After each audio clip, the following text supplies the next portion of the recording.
আমরা যে বাগুইআটির ছবির দিকে নজর রেখেছিলাম, যেখানে বৃষ্টি মাথায় নিয়ে অর্থাৎ ছাতা মাথায় দিয়ে দেখা যাচ্ছে যে লম্বা লাইন ভোটারদের। আবারও চলে যাব সরাসরি, রয়েছে প্রতিনিধি রমিত ব্যানার্জি। রমিত, এই মুহূর্তে কি ছবি উঠে আসছে যেখানে বৃষ্টি মাথায় নিয়ে চলছে ভোটদান প্রক্রিয়া? হ্যাঁ, দক্ষিণ পাড়া বাগুইআটি এখানেই কিন্তু সেই চলছে ভোটের প্রক্রিয়া। এবং তুমি দেখতে পাচ্ছ ঠিক আমার পেছনেই বেশ খানিকটা লম্বা লাইন। এবং একদিকে মহিলারা, একদিকে পুরুষরা, এই সব মিলিয়ে কিন্তু সেই ভোট গ্রহণ কেন্দ্র। তার মধ্যে যেটা এখানে বিশেষভাবে দেখা যাচ্ছে, যারা সিনিয়র সিটিজেন্স তারা কিন্তু একেবারে সকাল সকালই তারা আসছেন, এবং তার সংখ্যাটা কিছুটা হলেও বেশি বলে এখানকার স্থানীয়রা বলছেন। আমি স্থানীয়দের সাথে কথা বলবো। প্রত্যেক বছর তো ভোট দিতে আসেন, এবারে এই সিনিয়র সিটিজেনরা আপনি যেরকম বলছিলেন অনেক বেশি, এর কারণটা কি মনে হয়? এর কারণটা নাগরিকত্বের ব্যাপার আছে, সেই জন্য এবারে ভোটটা সবাই দেবে, এসআইয়ের ব্যাপারটা চলছে, এই জন্য সবাই ভোটটা দিতে এসছে সকাল সকাল। অর্থাৎ এখানে কোনো গন্ডগোল, কোনো কিছু অশান্তি, কোনো কিছু গন্ডগোল হয়নি।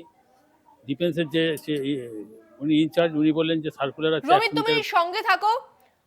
এই মুহূর্তে যে ছবির দিকে নজর রেখেছি বাগুইআটিতে, সেখানে সকাল থেকে বিভিন্ন জায়গায় শুরু হয়েছে ভোটদান প্রক্রিয়া। শহর কলকাতায় বৃষ্টি দেখা যাচ্ছে, বেশ কিছু জেলাতেও বৃষ্টি দেখা যাচ্ছে, এবং সেই বৃষ্টির মধ্যেই চলছে ভোটদান প্রক্রিয়া। পাশাপাশি নজরদারি তো রয়েছে, সিসিটিভির কেন্দ্রীয় বাহিনীর নিরাপত্তা রয়েছে বিভিন্ন বুথে। আমি আবার যাবো সরাসরি প্রতিনিধি রমিতের কাছে। রমিত, যেমনটা তুমি জানাচ্ছিলে, ঠিক দেখো, আরো আমার সাথে যারা ভোট দিয়ে এসেছেন, এক্ষুনি তো ভোট হয়েছে, ভোটের সেই আঙুলটা দেখাতে পারেন? একদম সদ্য এখানে ভোট দিয়ে বেরোলেন, আপনার বয়সটাও বেশ খানিকটাই মনে হচ্ছে। কিরকম কি অনুভূতি, কি মনে হচ্ছে? হ্যাঁ, এবার এসআইআর এর প্রভাব তো আছেই। আর তাছাড়া হচ্ছে এবছর লড়াইটা তো খুব প্রতিকূলতার মধ্যে দিয়ে এগোচ্ছে।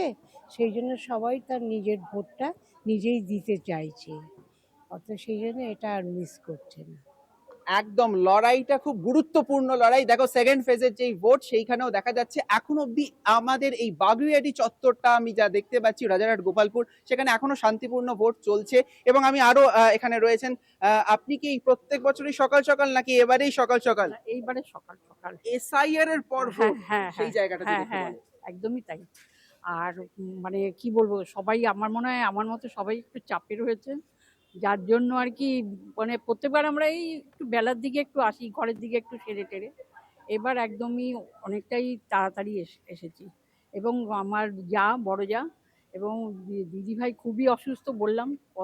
অর্থাৎ এই জায়গাটায় এই যে সেন্ট্রাল ফোর্স আপনাদের যে ব্যবস্থাপনা করেছে, সেইটা কিরকম বলবেন? ভালোই, কিন্তু আর একটু মনে হয় দরকার ছিল আর কি।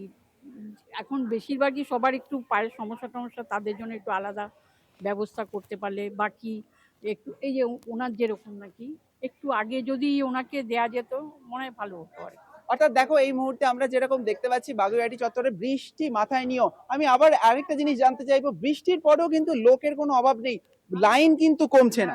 এখানে কোনো গন্ডগোল কোনোদিন হয়নি, তাই ভোটটা নিজের ভোটটা নিজেই দিতে পারবে সেই সিওরিটি। এবার একটুখানি যদি কোনো অসুবিধা হয়, তার জন্য সকাল সকাল সবাই লাইনে দাঁড়িয়েছে। একেবারে রমিত, যে একেবারেই ছবি তাই, উঠে ঠিক আসছে যে বাগুইআটি ভোট থেকে। দিতে প্রচুর মানুষ, তারা সকাল সকাল বেরিয়ে পড়েছেন। ধন্যবাদ, আমাদের সঙ্গে সরাসরি ছিলেন প্রতিনিধি রমিত ব্যানার্জি।